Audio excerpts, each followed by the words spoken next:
Day, campers. Rise and shine, and don't forget your booties, because it's cold out there today. It's cold out there every day. What is this, Miami Beach? Not hardly. And you can expect hazardous travel later today with that blizzard thing. That blizzard thing.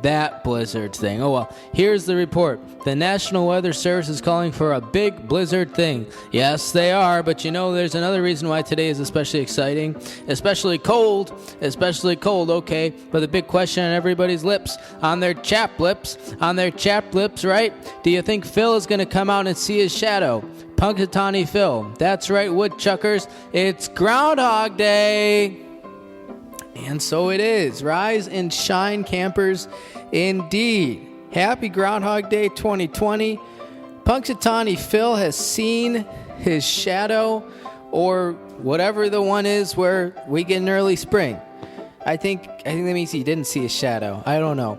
I don't really know what cloud cover on February 2nd has to do with how warm it's going to be in 6 weeks, but Punxsutawney Phil is wise. I think I read this is the 21st time in the last 100 years that he's predicted an early spring, so that's very exciting. It's been a whale of a day already. Recording this about 1 p.m. Central Time from my apartment up in Rogers Park. And I woke up at about 4 a.m. today in Austin, Texas, or San Marcos, Texas, to be more specific. Woke up, gathered my things, took off for the airport. Shout out to Walt and Kel for the ride. And took a flight to Chicago, took a couple buses, got some groceries, and came home, cooked, meal prepped, and done all that. I'm on a full stomach, and it's only 1 p.m., so it's been a very efficient start to the day. If you're wondering, hey, Quinn, what were you doing in Texas? I went there for relevant to Groundhog Day for the second annual Bill Murray / Groundhog Day party that my brother Walt and his girlfriend Kelly throw every year for 2 years now down in Austin area.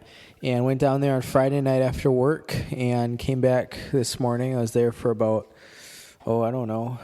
30 hours, whatever that math comes out to, 32 hours, something like that. And it was fun. Yeah, had a good time, did some hiking, and even got to record a little promo for our Pledge Drive fundraiser. So if you're curious, because a couple of you listening are probably aware that February is our Pledge Drive fundraiser month, and you might be thinking, hey, we haven't heard anything, we haven't seen anything. It's February 2nd already, February 3rd if you're checking this out in the office on Monday morning, and nothing about the Pledge Drive fundraiser yet. Well, I tell you what, I was going to get it set up this past week, and I got kind of called all of a sudden down to Alabama on sort of very last-minute emergency assignment for work. And that's what we're talking about today.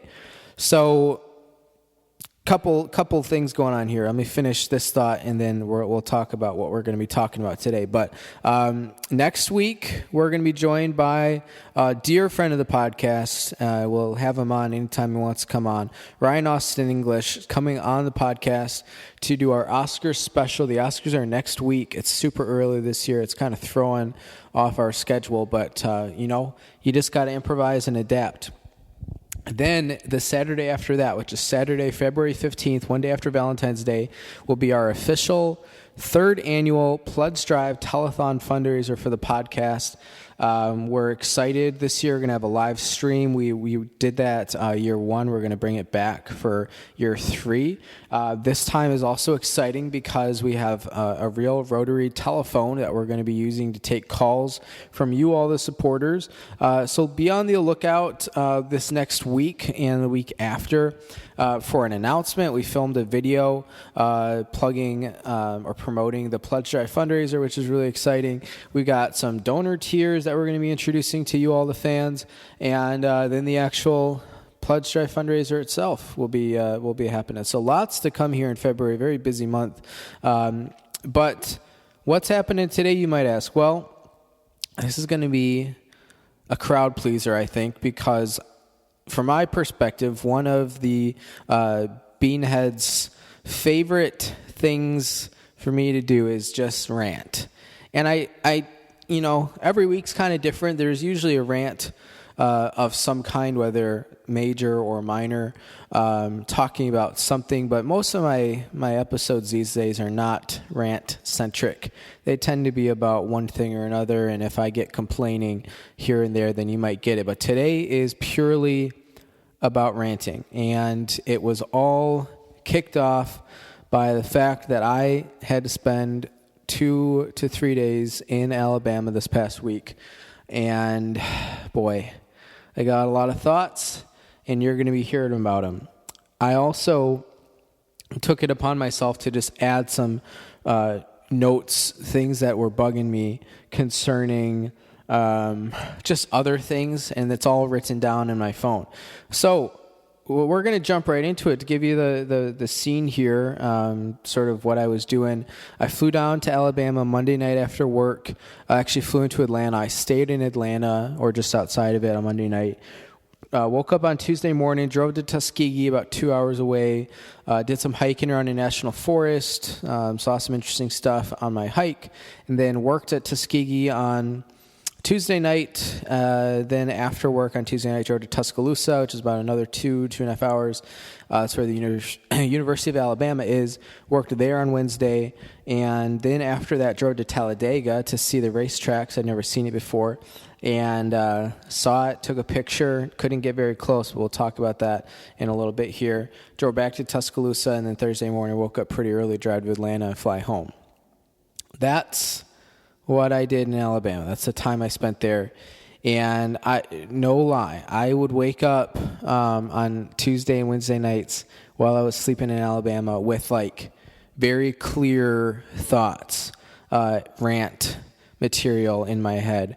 So thankfully, my phone's next to me on the nightstand, so I pulled open my notes app, wrote some stuff down. I haven't looked at the full note that I've written since I typed a lot of it out in the middle of the night, but we're just going to go with it, and I got a lot of thoughts, and I hope you're ready to hear about them. So here we go. Okay, so Alabama sucks, and I think we all sort of know that just kind of inherently, but let me tell you some reasons why. Okay, so I'm single. I'm ready to mingle. Haven't really talked about my dating life much lately. Was seeing someone for a couple months, got ghosted, the whole thing. Just a fun activity, very family friendly. So you go down there, you're hot on the Bumble, the Hinge, and again I'm banned on Tinder. I think I've told that story, but maybe we'll retell it again some other time. So I'm killing it on those two apps traditionally. You go down to Alabama and you think, okay, Quinn, you're going to the right spots, right?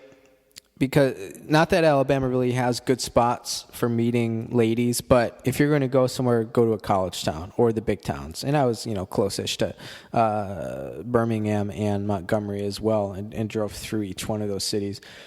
But man, and I'm going to be doing a lot of overgeneralization in these rants, and that's okay for the sake of argument. The ladies in Alabama were just, I swear to God, 75% of the ones I come across, just overweight. And I'm not saying you're worth less because you're overweight. I'm just saying, like, it's one thing to be, like, a little overweight, but it works well. It's another thing if you're, like, rocking the mom from Gilbert Grape look, or, like, the Jesus warrior from that wife swap knockoff Trading Places, I think it was called. Just really people who don't look like they're that interested in fitness and look like they're a little bit more invested in chicken wings and Mountain Dew. Everyone is like Christian down there, in like hardcore Christian. They're putting it in their profiles. They got Bible verses. You got your John 3:16s, your Philippians 4:13s, your Exodus 2:9s. I think that's something about circumcision. I don't know. I haven't read it in a while, or Joshua 2:9 maybe. If you're going to put in fun Bible verses, I say go to Revelation, get some fire and brimstone, and call to action for the fans. What is brimstone? Because I like have an idea. I'm thinking of like stone that's kind of ashy and flaky, but you don't really hear about brim. I mean, I don't think you can go to the grocery store and just get brimstone. I think you got a special order of that. But pick a Bible verse from Revelation, or there's some good stuff in Exodus and we talk about this on the podcast here and there, where the Pharaoh's magicians. Pharaoh's got like these magician dudes who just perform casual magic. When they're like trying to one up Aaron and Moses and stuff, and their staffs turn into snakes. Like, no one talks about that. You never hear sermons about that. But it's always, 1 Timothy 7:1 or whatever, or Colossians this and this, or yada, yada, yada. And I'm not opposed to dating a Christian, but it's just like, it's not a 1-to-1 thing. It's 1-to-2, because it's you and her and Jesus, and it's just, I don't know if there's that much room in my relationship. The profiles themselves are bad too. It's like girls are really taking it upon themselves across the board in dating apps, but it seemed even worse in Alabama to just put like zero effort into the dating profiles, and then they wonder why they never meet anybody cool. Well, the cool people, unlike myself, are more selective with their swiping. The amount of profiles that I saw down there, and you see this, occasionally here and there, but just like seemed like a third of the profiles where it's just every girl is just rocking the selfie game, and that's it. And it's like, what are you hiding? Or you get especially you go to college towns, you get the girls who are just like, every photo is a group photo. And I feel like I'm playing Clue just to figure out who it was. It's bleach blonde in the Roll Tide tank top in the Bryant-Denny Stadium, right? That's got to be it, because that's literally every picture of everyone's dating profile down there. We're going to be talking about females and pictures in a little bit here, though. I got something else for you there. I saw this a couple of times. Big on like conspiracy theories. I'm trying to remember some of the big ones. Like moon landing was fake. I saw that a couple of times. 9/11 was fake. I don't even really understand the association, because it seems like somewhat of a right-wing conservative Christian thing, not across the board, but just more than anything else. I see that kind of group prolificate, PROLIFIGATE,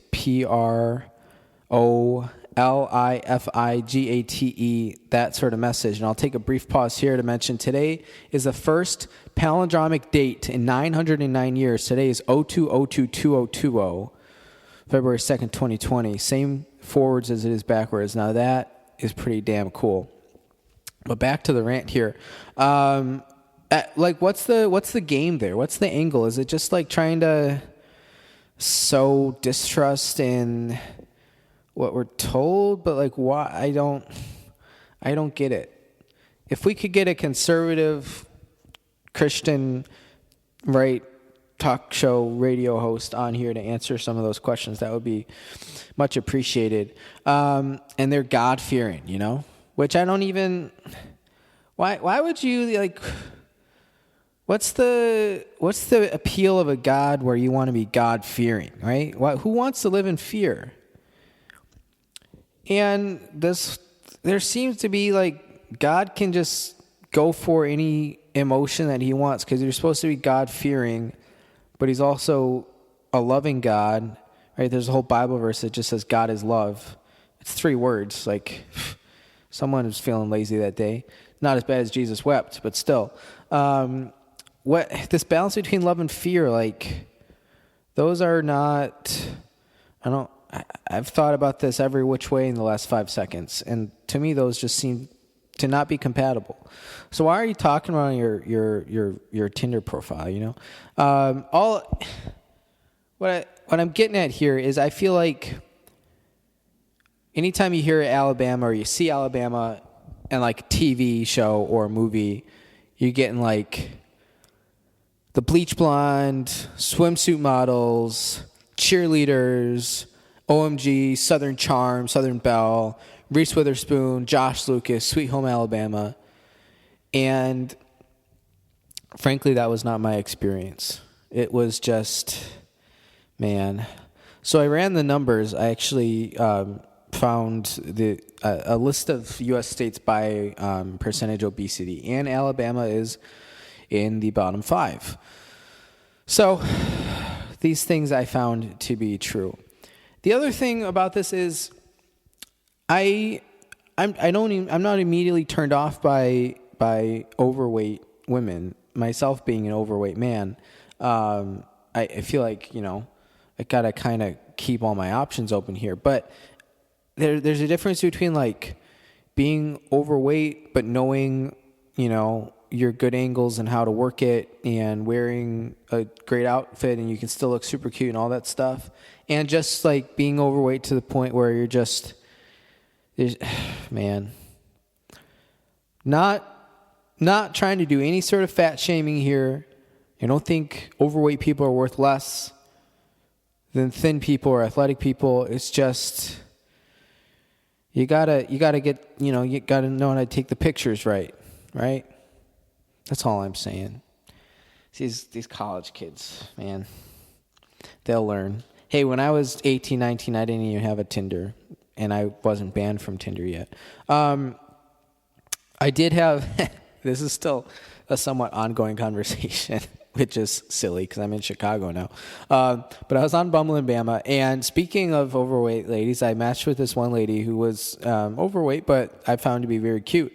And she was basically the amalgamation of all the things I just talked about. Had something on her profile about conspiracy theories, but then everything else is like Christian, boom, boom, boom. And the pictures were actually nice. She's very cute. But I decided, because I didn't really get going with a conversation with her until after I'd already left Alabama. And Alabama is one of those states where I just, you don't really want to go back anytime soon, if ever. I think I've been there 2 or 3 times in my life, and that just, it feels like 2 or 3 times too many. We'll leave it at that. But I was talking to this one girl, and I figure, if I'm not serious about meeting with any of these girls I'm talking to down in Bama because I'm not there anymore, you might as well have some fun with it, right? So I started. I don't remember how we got on the topic, but she said something about public school. And I mentioned, and this is true, the only public school I've ever gone to is a community college while I was in high school for a couple classes. And I was like, it was awful. They taught evolution in biology class, and she was into it. She was like, oh my God, that's awful. I'm a big, Clarence Darrow fan, or William Jennings Bryan, whichever one is which. And we really hit it off. I think she really turned her on, frankly. Turned me on. All that, evolution talk and dinosaurs and humans roaming the earth at the same time. That's good stuff, man. But that's Alabama, and that's how easy it was to just really get the conversation going. So I don't know if there's something like that in Chicago. You'd be like Free Blagojevich or something to really get the ladies going. That hasn't traditionally worked for me in the past, but we'll keep trying. The towns themselves in Alabama are just, man, like total just garbage. Like, and I have friends who have somewhat positive opinions of Birmingham, and to be honest, I didn't spend more than just a couple minutes in it. So this is, we'll exclude Birmingham from the rest of this rant here. But driving around Tuskegee and a little bit of Tuscaloosa, it was like the Rust Belt, but way worse. I mean, just so run down. Just like the streets are dead. Like tumbleweeds rolling in the street, no people. I mean, Alabama might be the least redeemable state in the union. You think about it, like, what has it got? Leonard Skinner wrote a song about it, and Reese Witherspoon made that movie with the same title, Sweet Home Alabama. And Scott Joplin has a rag called A Breeze from Alabama, which is pretty neat. Otherwise, it's like, what? This just like, what is good about Alabama? There's just nothing, man. In fact, when I was talking about it to people this week after I got back, I was like, oh yeah, it's got some, national forests. I hiked around one, they're kind of neat. But it's just like, there wasn't anything actually great about the national forest. It was just like any other forest. But when you're in Alabama, that's like the highlight. That should tell you a little something about how I felt. I drove around Tuskegee for like half an hour before I got there, and I was intrigued. I'd never been to Tuskegee before, but it's a very historic name and place. And I'm not even joking. Tuskegee literally looks like Sherman's March to the Sea just went right through yesterday. Because it's just, everything's run down. Every shop looks like it's been closed since 1957. And that type of like town to me is really interesting. And you can see that in Chicago for sure. And way more in Baltimore. But, you have these storefronts and, mini malls and stuff where, the places inside look so beat up and run down, and you can't tell if they're open or closed. But the bigger thing is, you're like, how do these businesses afford rent or just pay their bills? Or like, how do you have someone who works in there and makes a living by working in there? Granted, you need like $7,000 a year to live in Alabama, and I think the median income is like $14,000 or something. But there's this one barbershop that was like boarded up, but it had a sign that said, "Come on in, we're open." It was like very, very, flickering lights and stuff. So I looked it up, and according to Google Maps, it's an actual place. It didn't have a website or anything, but it's real. How do barbershops? Here's a question for you.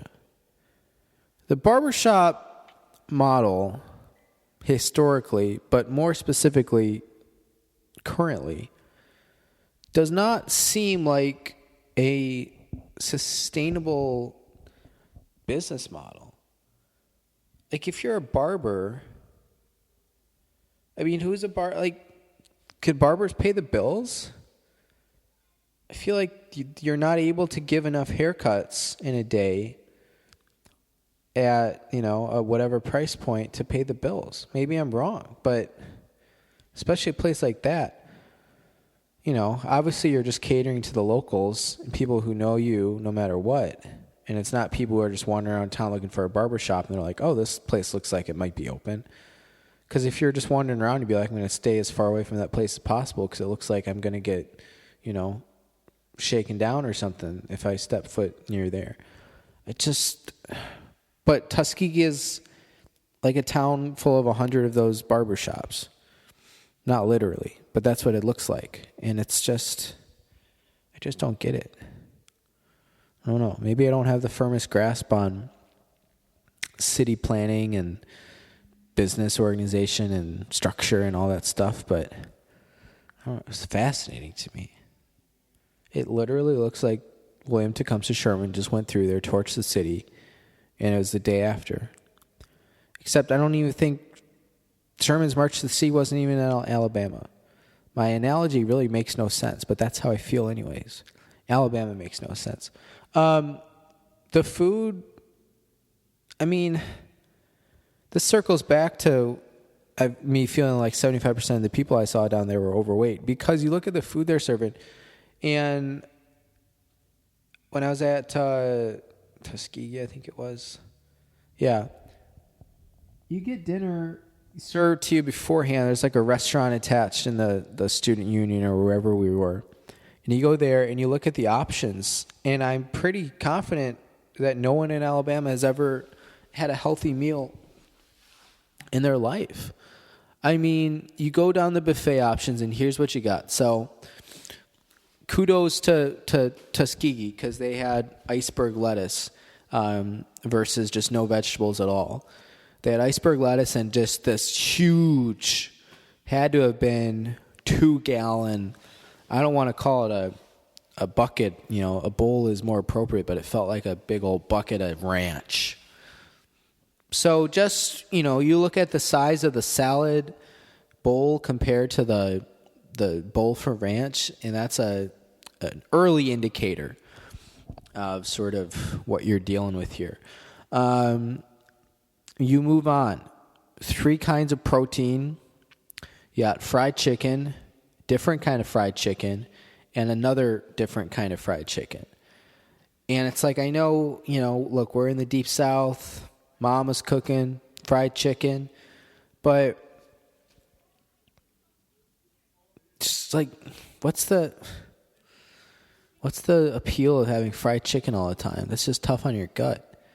It's just so much extra unnecessary. You take a food that I have all the time, chicken, and something that's pretty damn good for you and essential protein, amino acid building blocks for your muscles. It was me kissing my bicep there.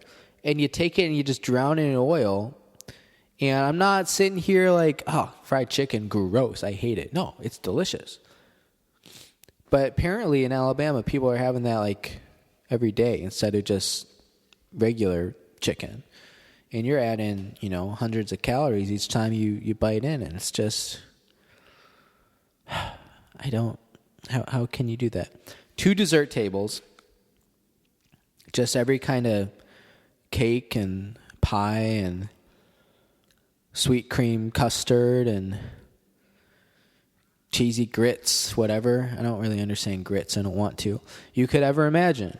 And then you got your pitcher of sweet tea on the table. Every pitcher had a thing of sweet tea. And there was no, this was fun. There was no like water option. Nothing on the table, nothing hanging out around the like buffet. Just nope, you got sweet tea, which is basically water but with flavor and, you know, another cup of sugar in there. And it's just like this is the option. This is Alabama. Let me take a second here in my rant here to just give a shout out to Mississippi because, and here's why. It's still one of my least favorite states, Mississippi. But I think a lot of people just lump, especially people who aren't from the South, just lump Alabama and Mississippi together. I mean, to be fair, they're almost identical. They're also like mirror images of each other. If you just look at their like geographic shapes, it's really fascinating. But here's the thing. A lot of people think Mississippi is the worst, and I mean, to be fair, it's the absolute epitome of everything that's wrong with this country. But here's the bottom line. Mississippi is like very aware, from my time spent there, of just how, I was about to swear, but I realize we haven't given our listener discretion as advised when listening to this Beantown podcast. Number 1, we'll occasionally use some foul language. Number 2, this podcast is objectively terrible. Mississippi knows they're like completely shitty, and they embrace that fact. Alabama, on the other hand, is just as completely shitty as Mississippi, but they think like, oh, sweet home Alabama, welcome home, y'all. Like, oh, Leonard Skinner, we wrote a cool song about us. Reese Witherspoon made that movie 20 years ago. Our football team, roll tide, y'all. And like, what Alabama doesn't realize is they're actually the worst state in the union. And in their defense, they didn't even want to be part of the union, but thanks to Abraham Lincoln, they still are, or we welcomed them back in. So it's just, that's the big thing between the big difference between Alabama and Mississippi. Because if they both just embraced how awful they were, then they could be tied for, you know, number 50 in the worst state of all time. But Alabama thinks they're cool. Alabama thinks they're actually like a fun place to be, when in reality they're just, it's a God-forsaken land. I mentioned earlier, I went to Talladega. It's about a 90-minute drive from Tuscaloosa. I learned in a conversation this morning with someone that they didn't even know Talladega was a real place. Yeah, it's a city in Alabama, a pretty small city, probably like 20,000 people or something. And the racetrack is Talladega International Speedway. It's the biggest track in NASCAR. It's about 2.7 miles, something like that, tri-oval. It's huge. It takes like a minute to get around, a little bit longer than that maybe. That's one of the tracks where you can hit 200 miles per hour when you're racing. It's pretty neat. But I go to Talladega because I've never been before, and I do like NASCAR. Daytona 500 is in 2 weeks maybe. And you drive out there, and you can see it from, a mile away, right? It's this huge grandstand that fits 80,000 people. But you can't really get close to the track because you turn in to like the drive, looks like you're about to go into an airport or something, and all of a sudden you can't even get closer than a couple hundred yards from the track itself before they got like the toll booth looking thing that's like the entrance. And of course I'm rolling in there at 6 p.m. on a Wednesday night, like it's closed. You can't, there's no way around it, there's no way through. So yes, if you're putting it together and you're thinking, gee, did Quinn drive 90 minutes one way to get to a racetrack that he likes just to barely see it from a couple hundred yards away and then take a picture and then drive 90 minutes back? The answer is yes. The answer is absolutely yes. Here's the thing. I've been to other NASCAR tracks, and, I'm not expecting to be able to drive my personal vehicle on the tracks, although that would be a nice perk. But like you go to Dover, the Monster Mile out there in Delaware, you can just drive right up to the track and you're just looking at, you go to a football stadium or something. No, I'm not going to be walking around on the field, but you can get up on the outside and take pictures, and it's cool. Daytona Beach, you can get pretty close. It's just like, why does, what are you hiding, Talladega? That's my question. Because this is supposed to be like the Mecca for white people like myself. But I can't even get close. So I got a picture, and that was it. Disappointing. One highlight was that I did get to see an actual real live plantation with working black slaves. That was pretty neat. Yeah, only in Alabama. No, I'm kidding. It doesn't exist. Not overtly, at least. There's a lot of implicit stuff going on there. But I mentioned how bad the online dating was. I'm just reading through my notes here. Again, a lot of this was written half asleep. But yeah, I there wasn't a lot of online dating action. Even in the college towns, I was getting almost no matches. Now, it's worth mentioning that that's not like a specific to Alabama thing. That's been true at all the states I've gone to, all 49 of the states I've gone to. But I wanted to mention it anyways, just in case anyone was thinking, hey, Quinn, look, you've had a rough time on the dating scene lately. Maybe Alabama's going to be the spark you need to really kick your love life into high gear. Well, check it off the list or cross it off the list, because we've, by process of elimination, effectively eliminated that one.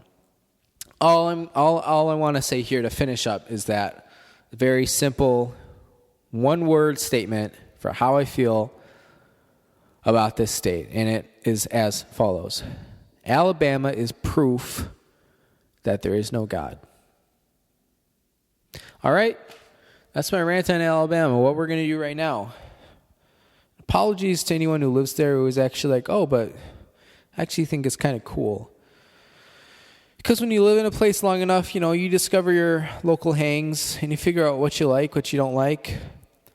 In your barbershop that's boarded up but still open because support local business, I get it.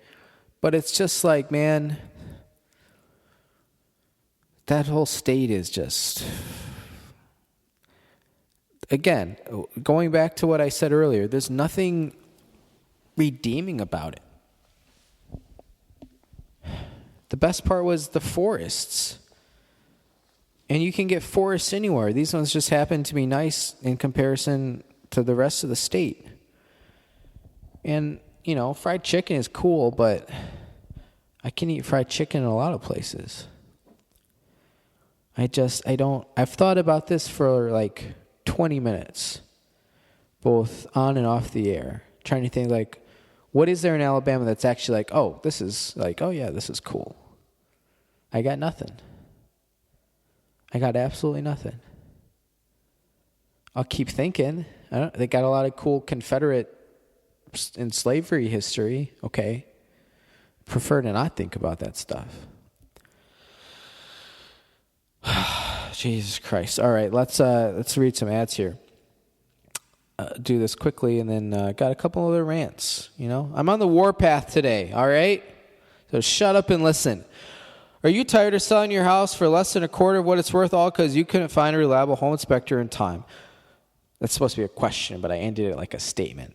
Well, Oregon listeners, there's good news. Home Pride Inspection Services in Bend, Oregon is Central Oregon's hottest new home inspection provider with inspection services including things, you better be writing this down, like heating and cooling, roofing, plumbing, and so much more. You get all that? Good. Home Pride Oregon is both contractor certified and home inspection certified, so you're getting the good stuff. If you're tired of big real estate's hold on the home inspection market and you want a safe, certified home inspector that you can trust, call Steve at 541-410-0316 or visit homeprideoregon.com. Again, that's 541-410-0316 or visit homeprideoregon.com. Home Pride Oregon, inspection perfection.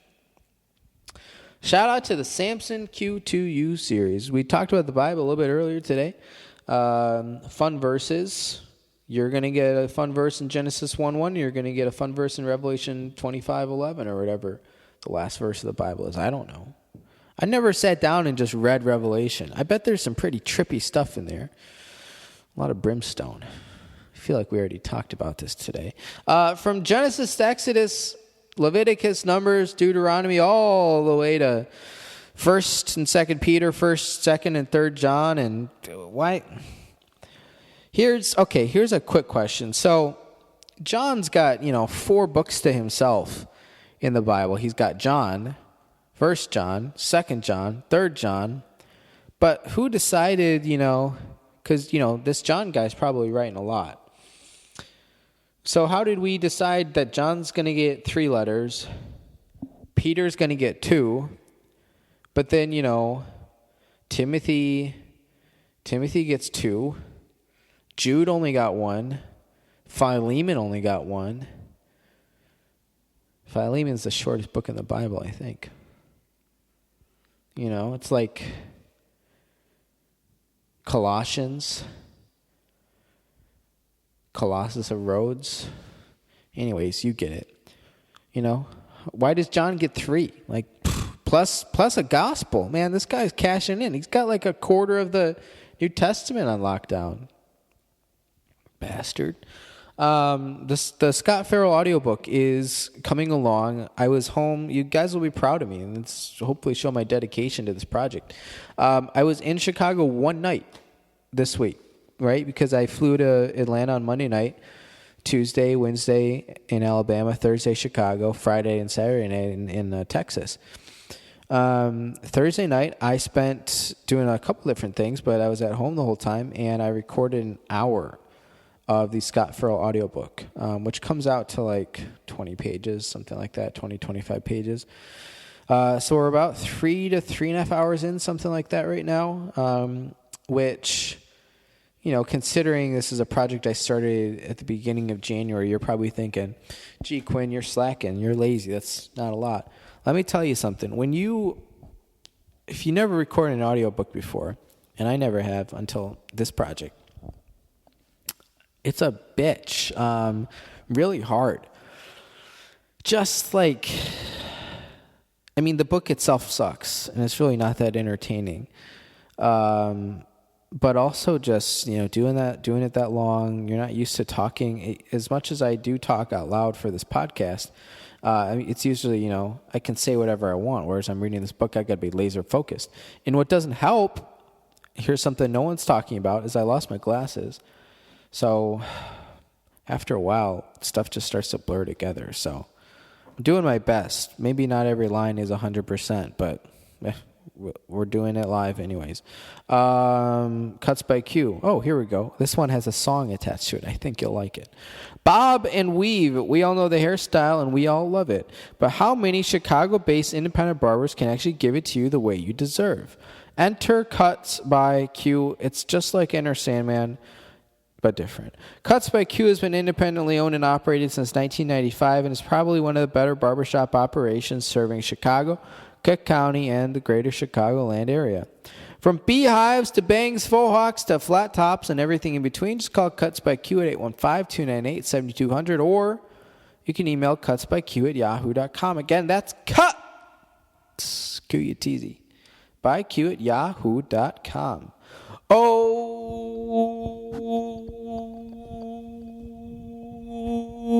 and you need a fresh do, something snappy and new, just call the experts at Cuts by Q. All right, let's jump right back in here, because I tell you what, the sooner we finish this, the sooner I can get it on the internet, and then I can take a quick shower followed by hopefully a nap. What time is it right now? 1:38. I gotta leave at like 4. Eesh. Less time than I wish I had. If I can get a 60-minute nap in, I'll be happy. I went to bed at like 11 something last night. Woke up at 4 this morning. So it's not like I didn't sleep at all, right? I got, 4+ hours of sleep, 4 to 5 hours, which in grad school was a full night's sleep. Nowadays, not so much. The whole week with the Alabama stuff and a lot of driving, I just haven't felt well rested in a while here. So, taking the sleep when I can get it. Okay, these are just a couple more random thoughts, and they're not related to Alabama, but I just want everyone to know about them anyways. I'm going to move through them pretty quickly. You can love me or hate me, but this is how I feel. Starting off, if you fly to St. Louis from Chicago, then you deserve everything you got coming to you. You'd be like, I was in Austin this morning, and you see flights to Houston, and it's like, just stop. Just make a different choice. Marco Rubio, you probably saw his quote about impeachment stuff, and here's how I feel. Marco Rubio is a little bitch. Not because he's, a Republican, but because he claims that if a president commits impeachable offenses, it doesn't matter as long as it's for the good of the country for him to stay in power. Which, what the hell does that mean? I thought, Dershowitz made the whatever his argument was earlier this week. I was like, oh my God, no one's going to top that. That's like the worst thing I've ever heard. And then Marco Rubio just came out and was like, hold my beer, or whatever he drinks. Marco Rubio was the guy with the glass of water. Remember, he gave the Republican response to the State of the Union address back in whatever that was, 2012 or something like that, 2011. You gotta watch this on YouTube if you don't remember it. Just search Marco Rubio water. I'm just gonna let you discover it for yourself. Take 30 seconds out of listening to the podcast. We're almost done anyway, so you can just watch it afterwards. Here's something. Okay, so Instagram fitness models, it's a big thing.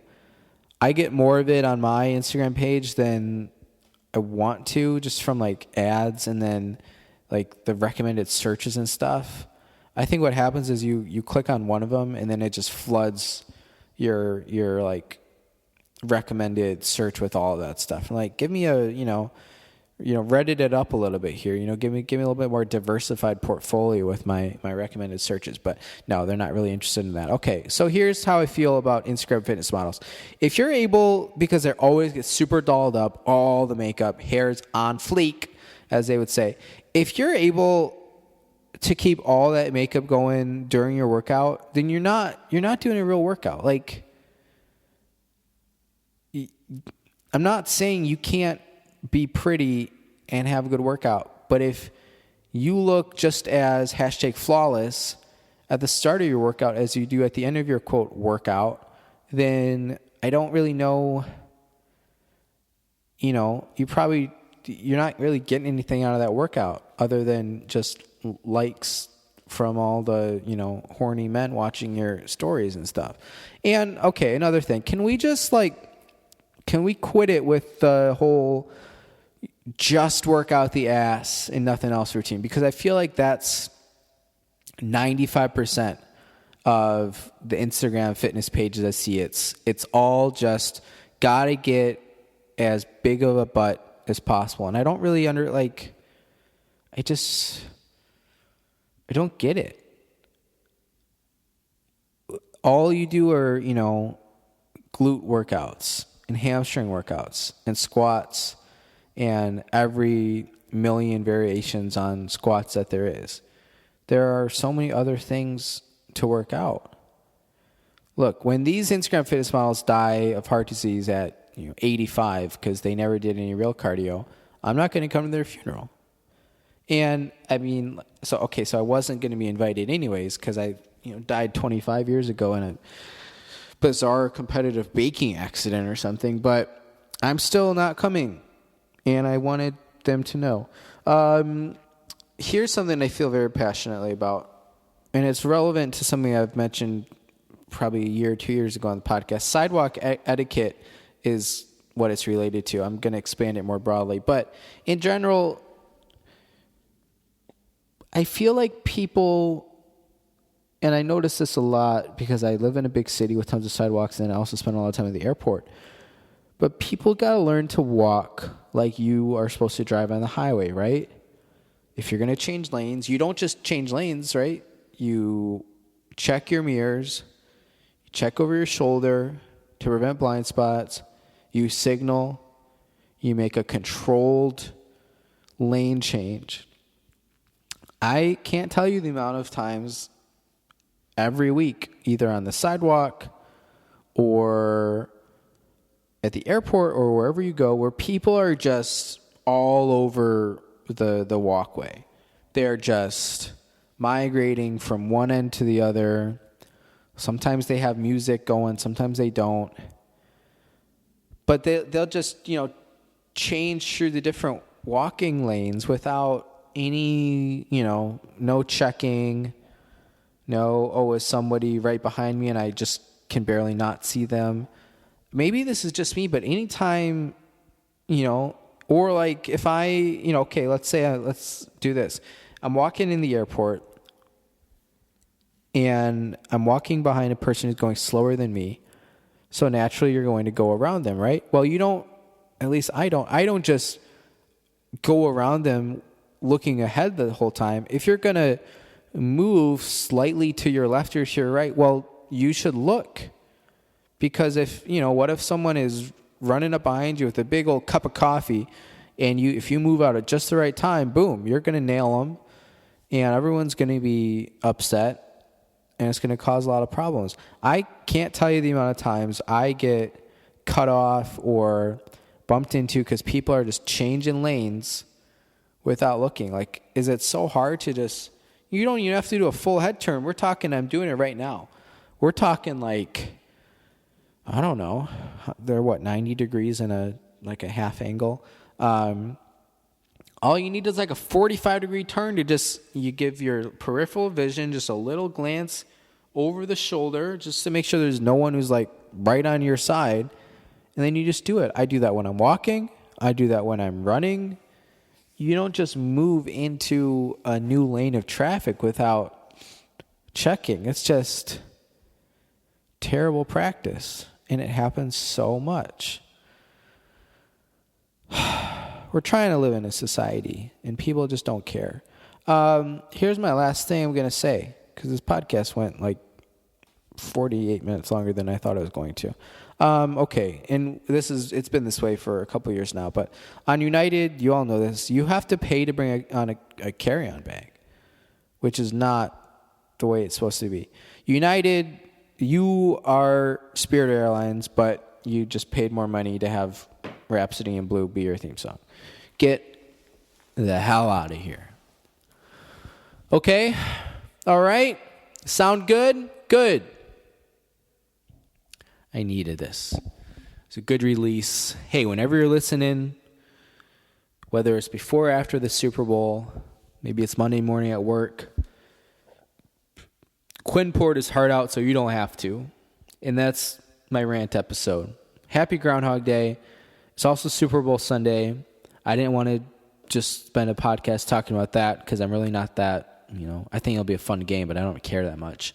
I'm trying to remember what I said for my final score prediction. I think I'm calling 35-34 Niners is what I'm saying.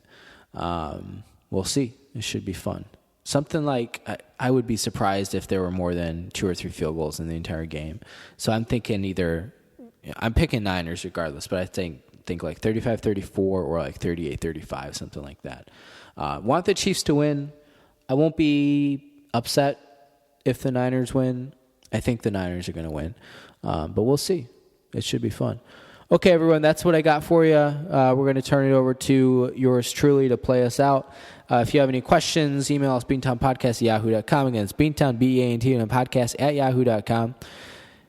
And we'll love to hear from you. Oscar special next week. Pledge Drive fundraiser annual telethon in 2 weeks. That's what's coming up here on the podcast. Be nice to everyone else. If you go to Alabama, just good luck and Godspeed. Okay, that's all I want to say. Everyone take care. Have a good one, and I'll check in on you next time.